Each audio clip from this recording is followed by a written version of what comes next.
Bien, vamos a orar antes de iniciar, hermanos, siendo déjenme ver, las 8:06, vamos a orar para iniciar este tiempo de estudio. Acompáñame, por favor, ahí donde se encuentra. Bendito Rey, gracias te damos por esta noche. Te pedimos, Señor, perdón por nuestros pecados, por nuestras faltas, si en este día te hemos fallado. Señor, también te rogamos, Espíritu Santo, que nos guíes en este tiempo de estudio, por favor. Ayúdanos, Señor, a poder escudriñar tu palabra, a poder quitar un poco todas las capas mentales, los paradigmas que tal vez la tradición o la denominación, Señor, o incluso nuestra formación ha formado. Permítenos, Señor, llegar a tu palabra, poder comprenderla, Señor, más allá de los criterios personales que podamos tener. Guíanos, Señor, por favor, en este tiempo, en el nombre de Cristo Jesús. Amén y amén. Muy bien, seguimos saludando, así damos tiempo para que se puedan seguir conectando. Está Enrique, saludamos a Enrique y a su esposa también, a esta gran familia ya, ¿no? Que tienen a su descendencia. Le enviamos un abrazo grande. Adriana Cadena y, como siempre, a Teresita, ¿no? La mujer que cubre en oración esa casa, ese hogar. Abrazos para Teresita. Está la hermana Rosita, mi mamá, también le saludamos. Lisette Acebo. Están conectados. Bien, vamos a arrancar, hermanos, respetando el tiempo de ustedes, ¿no? Aquí está mi hija. Sí, aquí está. ¿Quiere saludar a la mamá Rosa? Dígale hola a la mamá Rosa. Hola. Muy bien, esa fue la presentación de mi hija, ¿no? Más adelante vamos a hacer un estudio bíblico de la paternidad responsable, ¿no? Pero bien, seguimos. Complicado trabajar en casa, hermano, no crea, ¿no? Si usted se da cuenta, si usted viera el trascámara aquí, están que me da vueltas. Mi hija y la mamá atrás que le da vueltas a la hija también. Entonces, pero ahí vamos a hacer, vamos a hacer lo que se puede.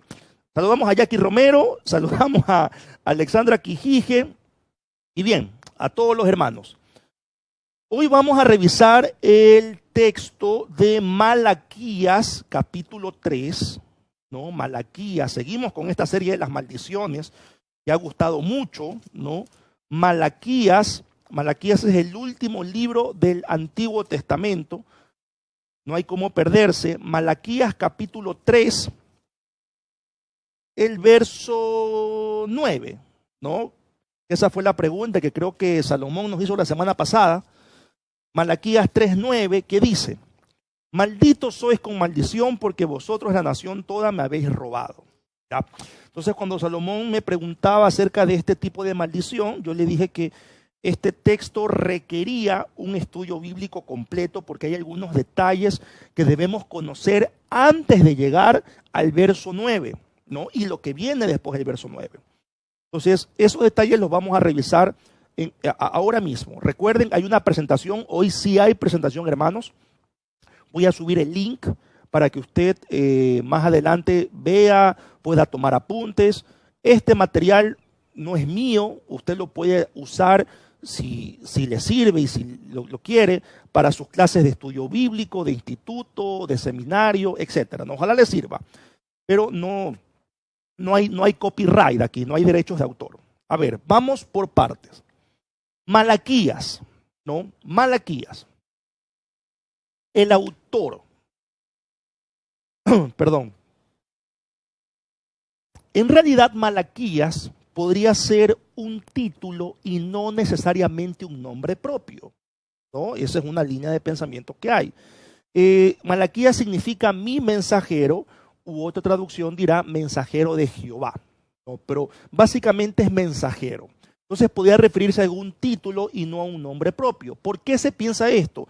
Porque en realidad no hay datos del autor, ni su nombre es mencionado en ninguna otra parte del Antiguo Testamento. Entonces por esto se cree que es un título. Es decir, no se conoce en realidad quién fue el autor, pero a este autor, dice esta línea de pensamiento, se lo conoce como mensajero, Malaquías. Ahora, también está la otra línea de pensamiento que cree, que dice, que asegura que Malaquías sí es un nombre, debido a que los demás escritos proféticos, Ageo, Zacarías, Daniel, indican el nombre del autor en su encabezado. Ese es un argumento. Y otro argumento es aquello que está en la tradición judía, donde la tradición judía identifica a Malaquías como un miembro de una gran sinagoga que recolectó y perseveró las escrituras, es decir, el Antiguo Testamento. Entonces, eso como datos generales, solamente datos introductorios, ¿no? Hay dos líneas de pensamiento, las dos están muy bien sostenidas y pues para su consideración. Ahora, ¿en qué fecha se escribe Malaquías? En el año 420 antes de Cristo o años más tarde. El caso es que fue en el siglo V antes de Cristo. Exactamente es muy complicado. Puede ser entre el año 420 hasta el año 438, 440 antes de Cristo. Pero antes del 420, muy difícilmente que se haya escrito por todo lo que narra el profeta Malaquías, que ya lo vamos a revisar, ¿no? Pero se escribe a partir de 420 hasta el 438, 440 antes de Cristo, ¿no? Eso en cuanto a la fecha. ¿Cuál es el propósito de Malaquías? Disculpe si voy rápido, recuerde hermanos que esto va a estar en un link, ¿no? Que usted lo abre y descarga la información o copia la información o le toma foto de la información. ¿Cuál es el propósito de Malaquías? Denunciar los pecados de Israel, del pueblo de Israel, y llamar al arrepentimiento. Ese es su propósito. ¿Ya? A ver, vamos un poco a especificar algunos pecados. Había abusos de la casa de Dios. En ese entonces ya estaba el segundo templo. Esto lo vamos a ver más adelante en un ratito, algunos datos históricos. Pero ya estaba construido o estaba a punto de terminarse el segundo templo de Israel. El primero lo construye el rey Salomón. Y había abusos en el uso del templo. Había un carácter profano y mercenario de los sacerdotes. Violaban el día de reposo, estaban en busca de ganancias deshonestas, el sacerdocio. También había que otro pecado común en la época, casamientos con extranjeros.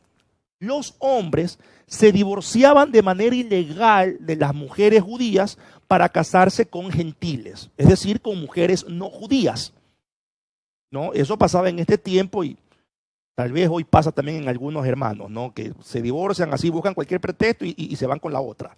No, pero en este entonces era un problema. Se divorciaban de manera ilegal, o sea, buscaban cualquier excusa para divorciarse de la mujer judía porque ya le echó el ojo a la moabita, a la amonita, a la malecita y alguna que otra melecista también, ¿no? Le pusieron el ojo y me voy a divorciar de la de la cristiana y me voy a casar con la amalecita, ¿no? Es importante tener claro esto. Y también había retención de los diezmos. No se estaba diezmando. También había una falta de simpatía hacia los pobres por parte de los ricos.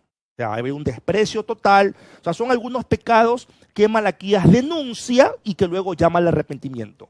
Todos estos pecados usted lo va a ver más detalladamente en Nehemías capítulo 13. En Nehemías capítulo 13. ¿Por qué Nehemías? Porque Malaquías profetiza en el tiempo de Nehemías, en el tiempo en que Nehemías va a Jerusalén, ¿no? Regresa de Jerusalén desde Persia. Nehemías estaba en Persia y regresa a Jerusalén. Entonces, más o menos en esa época, Malaquías profetiza. Entonces, todos estos pecados que acabo de mencionar, en Nehemías capítulo 13, todo el capítulo 13, usted los va a encontrar de manera detallada, ¿no? Esto, insisto, son datos introductorios. Un poco del contexto histórico. Hermanos, disculpe si voy rápido, este video va a estar grabado, usted lo puede ver varias veces, ¿no? Y ir tomando apuntes. Un poco de contexto histórico de Malaquías. A ver, durante el reinado de Ciro, ¿quién fue Ciro? Fue el fundador del imperio persa y conquistador de Babilonia. Ya. Estaba el pueblo de Israel. El pueblo de Israel, el reino de Israel se divide en dos, reino del norte, reino del sur. El reino del norte fue sitiado, invadido por los asirios. El reino del norte como tal desaparece. El reino del sur fue invadido por los babilonios, ¿no? Por Nabucodonosor y el imperio babilónico. Fueron tomados esclavos a Babilonia, el pueblo de Israel. Luego viene Ciro, conquista Babilonia y funda el imperio persa. Durante el reinado de Ciro, el primer grupo de judíos regresa a Jerusalén. Jerusalén estaba destruida. Nabucodonosor la destruyó el templo, destruyó todo. Entonces con Ciro, el primer grupo de judíos regresa a Jerusalén guiados por Zorobabel. Zorobabel era descendiente del rey David y antepasado de Jesucristo. Y mediante decreto, Ciro autoriza la reconstrucción del templo. Esto lo hizo Ciro. Zorobabel, con ayuda de otras personas más, construye el segundo templo y lo consagra. Todos estos detalles usted lo encuentra en Esdras capítulo 5. ¿Ya? Este fue el segundo templo de Israel. El primero fue de Salomón. El segundo de Zorobabel. Años más tarde, Artajerjes, el quinto emperador o el quinto en reinar el imperio persa. Ciro fue el primero. Tuvieron otros más, otros gobernantes más. Y Artajerjes, el quinto en reinar el imperio persa, permite que se reconstruyan los muros de Jerusalén. Estaba el templo, pero no, los muros de la ciudad estaban destruidos. Entonces Artajerjes autoriza y financia la reconstrucción de los muros, que eso lo vemos en Nehemías, los primeros capítulos de Nehemías, donde se reconstruyen los muros. ¿Ya? Y también con el reinado de Artajerjes, permite que el pueblo que quedaba de Israel, que aún era esclavo, regrese a su tierra, ¿no? Esto es un poco del contexto histórico. Una vez que el pueblo regresa a su tierra, vienen Nehemías, Esdras, el templo está construido, ¿no? Y con el pasar de los años, el pueblo de Israel otra vez se desvía de la ley de Dios. Ahí es que en este tiempo en que el pueblo está desviado, es que profetiza Malaquías. ¿Me estoy haciendo entender hasta aquí? ¿Está bien? Si hay alguna pregunta, me la hace nomás. Déjeme tomar agüita. Si hay alguna pregunta hasta aquí. Son solamente detalles históricos para ubicarnos en tiempo y espacio.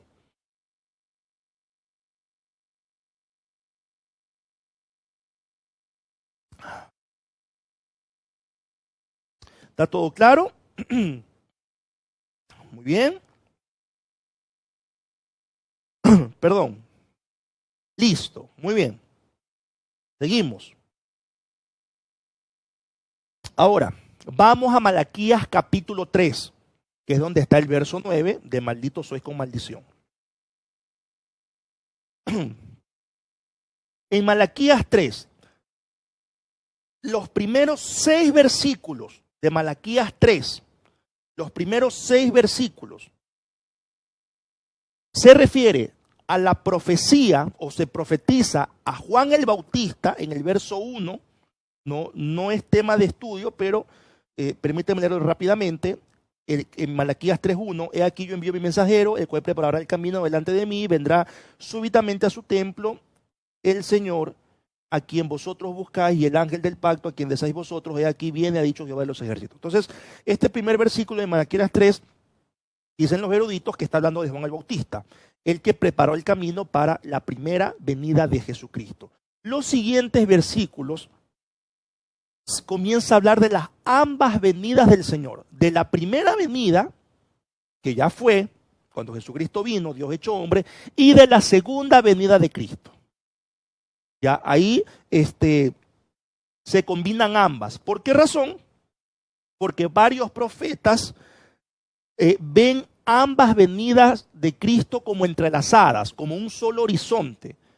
Ellos no profetizaron o no hablaron de este tiempo de gracia, de la iglesia. No, ellos vieron la venida de Cristo como una sola, pero ya cuando la revelación se siguió dando, en la revelación progresiva, ya entendemos que hoy en el tiempo de la iglesia, tiempo de gracia, está la primera venida de Cristo y luego Cristo promete la segunda venida. Pero los profetas, ellos ven ambas venidas como si fuera una sola, ¿no? Ellos todavía no tienen toda la revelación que nosotros sí tenemos. El tiempo de gracia, el tiempo de la iglesia, etcétera, ¿no? Eso solamente para que lo tenga claro, nada más. Ahora, de los versos 7 al 12, de Malaquías 3, ¿qué pasa allí? ¿Qué denuncia Malaquías? Que el pueblo ha robado a Dios en los diezmos y ofrendas. Se los han robado, o sea, no han diezmado. Y aquí vamos a explicar rápidamente detalles de la ley. A ver, la ley estipulaba tres diezmos. Un diezmo o un 10% de todos los animales y productos agrícolas que estaba dirigido para los levitas, para sostener a los levitas, a la tribu de Leví. Israel tenía 12 tribus, una de ellas la tribu de Leví. Todos los diezmos iban para la tribu de Leví. ¿Por qué razón? Porque cuando se distribuye el reino de Israel, a todas las tribus se les asigna un pedazo de tierra para que trabajen, para que vivan allí, para que se reproduzcan, menos a la tribu de Leví. ¿Por qué razón? Porque la tribu de Leví se iba a dedicar completamente a la adoración a Jehová. Ellos se iban a encargar de las celebraciones religiosas, de los cultos, se iban a organizar de la limpieza del templo o del tabernáculo, el tabernáculo vino antes del templo, estaba antes del templo. Se iban a encargar de limpiarlo, de armarlo, de mantenerlo limpio. Entonces, ellos se iban a enfocar a eso, por lo tanto, no podían trabajar la tierra, no podían trabajar en la agricultura, en el cuidado de los animales. Entonces, como la tribu de Leví no podía producir de la tierra, sino encargarse solamente de la adoración del templo, todas las tribus tenían que dar el 10% de los animales y los productos agrícolas para sostener a los levitas y a su familia. Este es el primer diezmo. ¿Dónde encontramos esto? En Levítico 27, del 30 al 33, si está tomando apuntes. Levítico 27, del 30 al 33. También lo encontramos en Números 18, Números capítulo 18, versos 21 y versos del 26 al 28. Números capítulo 18, verso 21 y luego los versos del 26 al 28. Levítico 27, 30 a 33 y Números 18, 21 y luego versos 26 al 28. ¿Ya? Este es el primer diezmo. El segundo diezmo, que habían varios diezmos, el segundo diezmo era un diezmo anual. Este diezmo era para el cuidado del templo, para la organización de las fiestas religiosas donde se practicaba la confraternidad.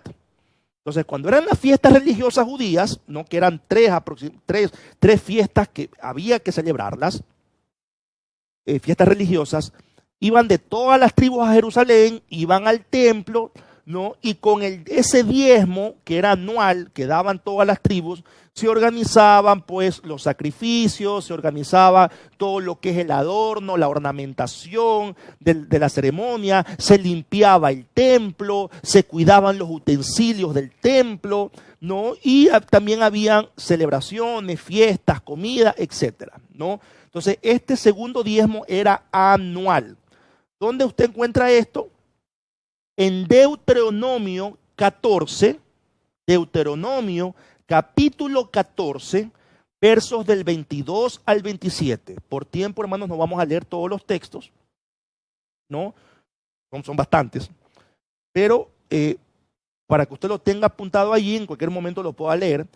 En Deuteronomio capítulo 14, versos del 22 al 27, se habla de este segundo diezmo, que es una vez al año.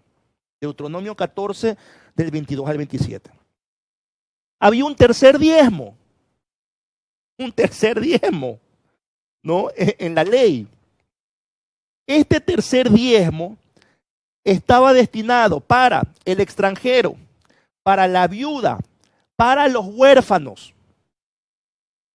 Y también los levitas estaban metidos ahí. Este diezmo se recogía cada 3 años.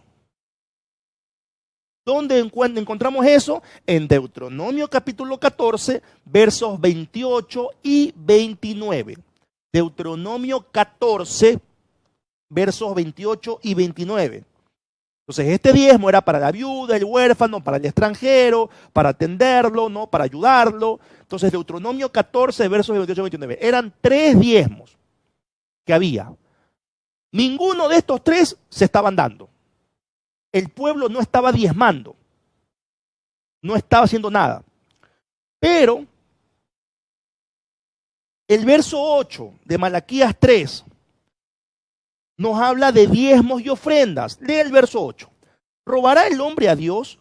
Pues vosotros me habéis robado. Y dijisteis, ¿en qué te hemos robado? En vuestros diezmos y ofrendas. Ok, ya hablamos de los diezmos. Vamos con las ofrendas. A ver. Las ofrendas no es como hoy lo entendemos nosotros, que era de dar dinero u ofrendar el tiempo u ofrendar algún objeto. En la ley, en el Antiguo Testamento, las ofrendas eran los sacrificios.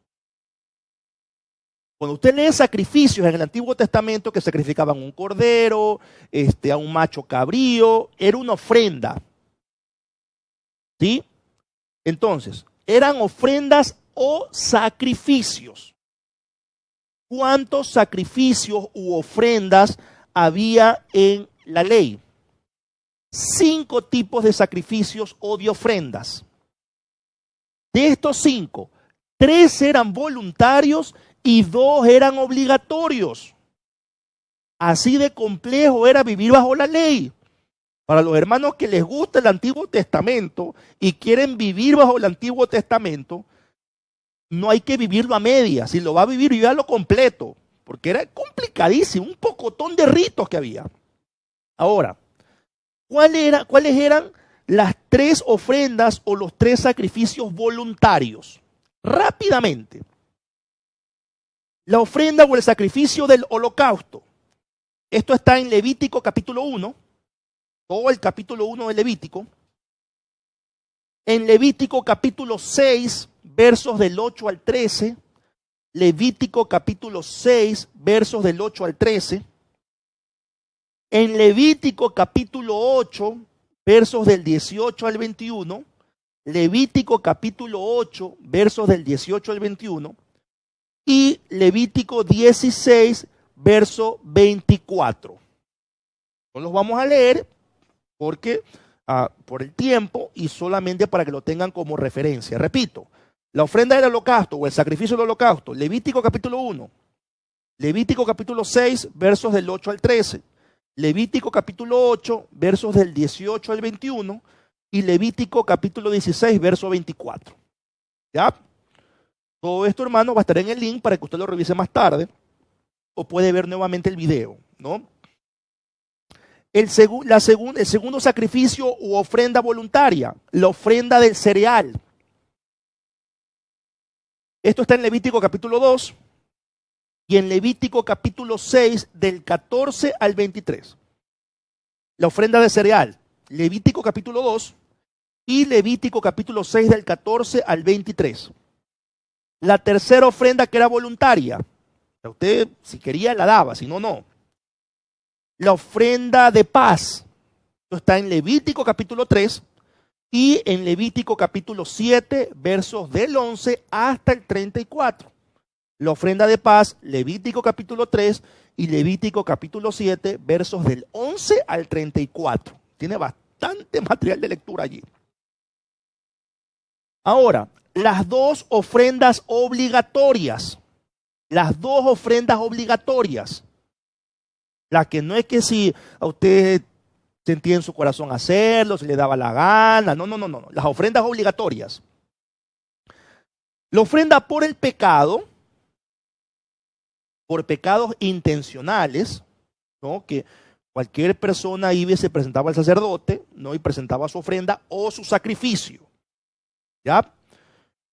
La descripción de esta ofrenda o sacrificio por el pecado la encuentra en Levítico capítulo 4, Levítico capítulo 4, Levítico capítulo 5, versos del 1 al 13, Levítico capítulo 5, versos del 1 al 13, Levítico capítulo 6, versos del 24 al 30, Levítico capítulo 6, versos del 24 al 30, y hasta ahí nomás le doy, porque tengo otras citas ahí, pero por factor tiempo, usted después puede verlo en la presentación, ¿ya? Y la segunda ofrenda obligatoria o sacrificio era la ofrenda expiatoria. Esta ofrenda se realizaba, o este sacrificio se realizaba, cuando habían pecados no intencionales. No intencional. No tenía la intención de pecar, pero pecó.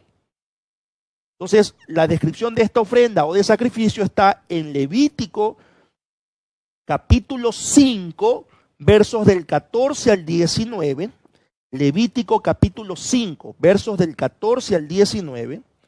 Y Levítico 6, versos del 1 al 7. Levítico capítulo 6, versos del 1 al 7. Y Levítico capítulo 7, versos del 1 al 6.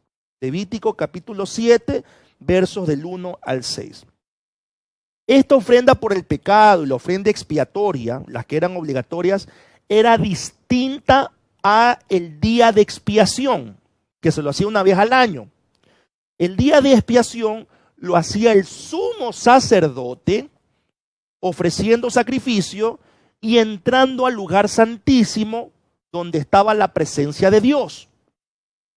No, en el templo estaba el lugar santo, que podían entrar los sacerdotes, y el lugar santísimo, donde entraba el sumo sacerdote. Esto era una vez al año.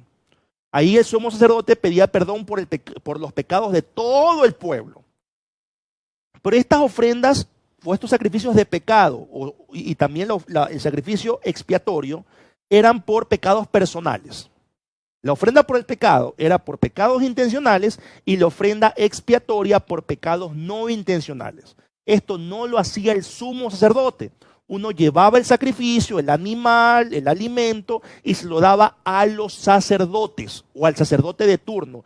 Y los sacerdotes podían hacer el sacrificio. Pero el día de expiación, que era una vez al año, solamente el sumo sacerdote dirigía ese tiempo y podía entrar al lugar santísimo. ¿Alguna pregunta hasta aquí? ¿Alguna duda? Ya, esto de aquí tampoco se estaba haciendo, ninguno de los sacrificios. No se estaban pagando los 3 diezmos, ni se estaban haciendo las ofrendas, los sacrificios, nada, no se estaba haciendo nada, ni los voluntarios, ni los obligatorios, no se estaba haciendo nada.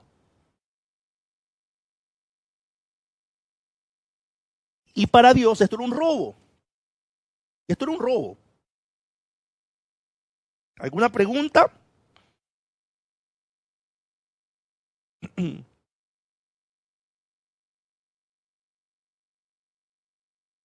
Perdón.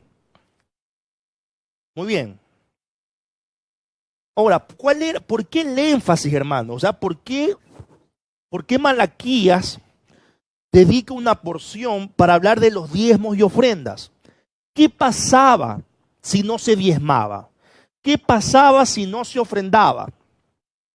Les dije hace un momento que la tribu de Leví, o sus descendientes, los sacerdotes, estaban enfocados en la adoración a Jehová, en organizar todos los protocolos, toda la logística para adorar a Jehová. Si no había diezmos,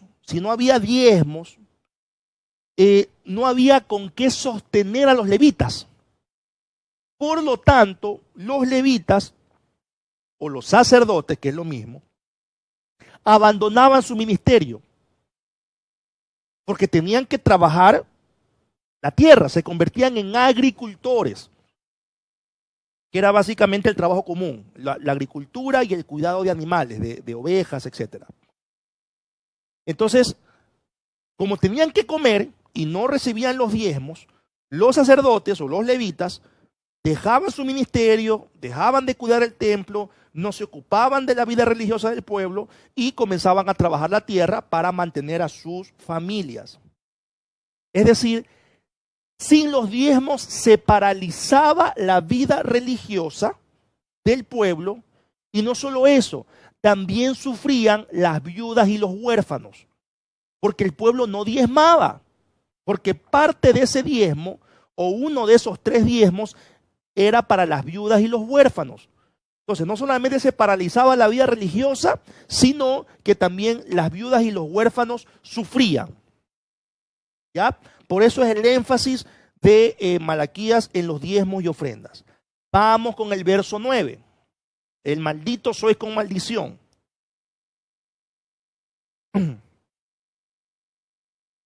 Para maldito se usa la palabra, o para malditos, porque está en plural, malditos, se usa la palabra hebrea arim, A-R-I-M, arim. A ver, déjenme ver, aquí hay una pregunta. ¿Y en qué terreno hacían eso los levitas si no tenían uno asignado? En el lugar donde ellos estaban, donde se encontraban haciendo ministerio, ellos ya sea solicitaban un pedazo de tierra muy pequeño a algún compatriota israelita, o alquilaban ese pedazo de terreno, tipo más o menos como feudalismo. No, o sea, yo te alquilo y luego tú me pagas lo que vas produciendo. Ya, esa era un poco la dinámica de los levitas, ¿no? Cuando se convertían en agricultores, para responder la pregunta que me hicieron aquí. Bien, les decía que en el verso 9, malditos, cuando usted lee en la Valera del 60, aparece la palabra arim. Y cuando dice maldición, aparece la palabra merá en hebreo. Ambas, escuché bien esto, provienen de la raíz arar, que significa maldecir. Maldito, arar. Esto ya lo vimos los 2 jueves anteriores. Entonces, repito nuevamente, arar, que era una maldición o era maldecir, ¿no? O declarar a alguien maldito, era una declaración de juicio sobre aquellos que quebrantan el pacto. Era una declaración de juicio para los que quebrantaban el pacto hecho con Dios. Diferente a la palabra cal, que lo vimos la semana pasada cuando la mamá de Josué, o cuando Josué tenía temor de lo que iban a maldecir. Ahí no era la palabra arar, sino cal, y eso significa echar de menos, desechar, no despojar. Pero, y no tenía connotaciones espirituales. Pero arar, en hebreo, que es maldecir, era una declaración de juicio por quebrantar un pacto con Dios, y tiene implicaciones naturales y sobrenaturales. Es decir, habían implicaciones espirituales cuando se usa la palabra arar. En este caso, como ellos el pueblo de Israel, el sacerdocio, habían quebrantado el pacto, en este caso, en cuanto a los diezmos y las ofrendas, Dios decreta un juicio sobre aquellos que han quebrantado el pacto, la ley. Y esto tiene implicaciones naturales y sobrenaturales, ¿no? Ahora, insisto, aquí Malaquías está denunciando el pecado. Más adelante hace un llamamiento en la última parte del capítulo 3 y el capítulo 4, hace un llamado al arrepentimiento, ¿no? Que Dios es tan amoroso, que le hacemos tantas cosas, oiga, y nos sigue dando oportunidades, ¿no? Ahí se ve manifestada la gracia de Dios también en el Antiguo Testamento. ¿Ya? Entonces, para responder la pregunta que se hacía, maldito sois con maldición, era una declaración de juicio por haber quebrantado el pacto. ¿Cuál pacto? ¿En qué se quebrantó? En los diezmos y ofrendas. Si no había diezmos y ofrendas, la vida religiosa del judía se paralizaba y también sufrían los huérfanos y las viudas. Finalmente, el verso 10. Traed todos los diezmos al alfolí y alimento en mi casa y probadme ahora en esto, dice Jehová de los ejércitos, si no os abriré las ventanas de los cielos y derramaré sobre vosotros bendiciones hasta que sobreabunde. Cuando usted lee la palabra alfolí, a nosotros, bueno, o a mí, me han formado con la idea de que el alfolí era la canastita donde usted deposita las ofrendas, ¿no? Yo no crece pensando en eso, no, vamos al alfolí y pasábamos al frente a depositar las aportaciones, las contribuciones. Pero en realidad, el alfolí era un cuarto en el templo, al interior del templo, donde el pueblo traía todos los diezmos de sus animales y cosechas. Era un cuarto, era como un depósito, una bodega si quieren, donde ahí se almacenaba todos los diezmos, porque no es que había diezmo de plata, era diezmo de animales, de agricultura, de frutas, de vegetales, de cereal, trigo. Entonces todo eso se almacenaba allí y le daban el sostenimiento a los levitas y al templo. ¿Ya?